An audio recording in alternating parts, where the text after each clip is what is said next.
Salut! Aujourd'hui à Top Jeu, je vais vous parler de King's Gold. C'est un jeu pour les 8 ans et plus de 2 à 6 joueurs.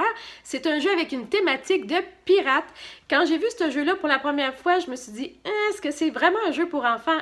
Attendez, je vous explique ça puis je vous dis ce que j'en pense tout de suite après. Alors le jeu King's Gold vient avec 60 pièces et 5 dés. Et le but du jeu, c'est celui qui a le plus de pièces de monnaie qui va remporter la partie. Alors ici, on appelle ça la bourse. Donc, on va mettre le paquet ici dans la boîte.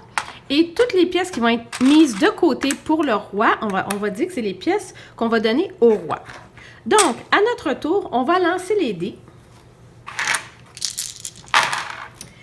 Et il faut faire des combinaisons. Alors, une combinaison avec une tête de mort, ça nous permet de voler les pièces de notre adversaire. Dans ce cas-ci, une pièce à notre adversaire. Donc, il faut faire une combinaison. Par contre, si on a une combinaison avec un canon, ça va nous permettre de prendre de l'argent de la bourse. À ce moment-là, une pièce de la bourse pour nous et une pièce pour le roi. Par contre, on a le droit de retourner les dés 3 fois, sauf les dés qui ont un X avec des O dessus. Donc, ce qu'on peut faire en ce moment, mon adversaire n'a aucun intérêt à me voler des pièces parce que je n'ai rien avec moi. Il va donc continuer à tourner. Deuxième combinaison. Et c'est peut-être avantageux de retourner. Voilà. Alors, tout ce qu'il va faire, il va prendre 2 jetons pour lui et 2 jetons pour le roi. À mon tour.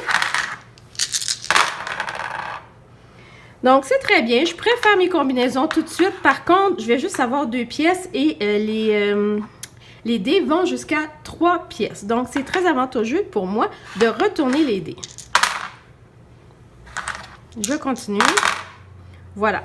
Alors, je récupère, parce que j'ai 2 combinaisons, 5 pièces de la bourse.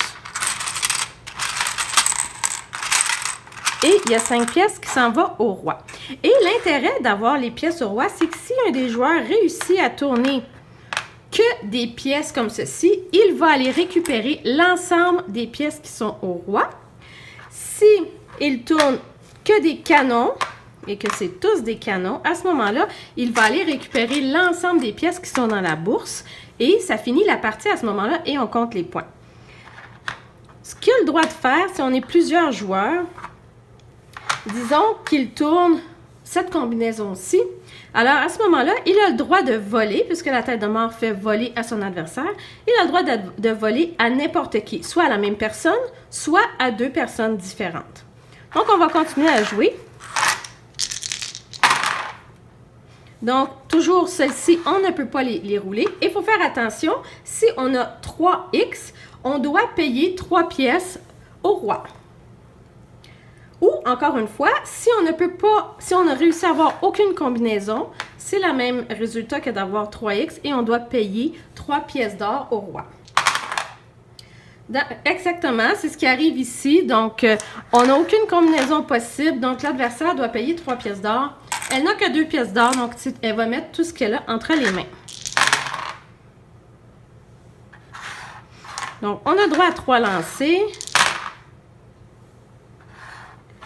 Alors, je vais garder ceci. J'ai aucun intérêt à utiliser ça puisque mon adversaire a 0 pièces. Voilà. Alors, je vais prendre 3 pièces pour moi.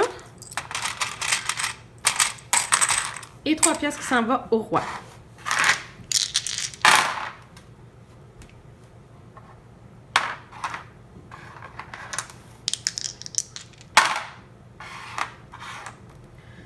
Alors, l'adversaire a le droit de choisir si, comme dans ce cas-ci, il fait la combinaison tête de mort 3 pièces. Donc, il va me voler 3 pièces. Ou s'il veut me voler une pièce et prendre dans la bourse les 3 pièces. Donc, évidemment, c'est celui qui a le plus de jetons. Donc, c'est très avantageux pour mon adversaire de me voler 3 pièces et de ne prendre qu'une pièce dans la bourse. Si, par exemple, on réussit à tourner que des 5 têtes de mort, à ce moment-là, j'ai le droit de voler toutes les pièces d'un de mes adversaires. L'adversaire de mon choix. Donc voilà, c'est comme ça qu'on joue. Et on continue à tourner jusqu'à ce temps qu'il y ait plus de pièces dans la bourse. Alors, la raison pour laquelle on met les pièces au roi ici, c'est que, comme je vous ai dit au départ, si on réussit à avoir toutes des pièces de monnaie comme ça, la personne va prendre toutes les pièces qui sont ici. C'est très avantageux. Alors, voici comment on joue à King Gold. Alors, ce que je pense de King's Gold, d'abord, au début, j'ai laissé le jeu pendant 3 semaines de côté parce que ça vient de Blue Orange. Les 6 à 7 jeux que j'ai joués d'eux, j'ai eu un petit peu de difficulté. Et puis aussi, d'abord, parce que les dés, ils étaient pas forcément les plus beaux. C'était du graphisme juste correct. Les pièces, c'est des petites pièces en plastique.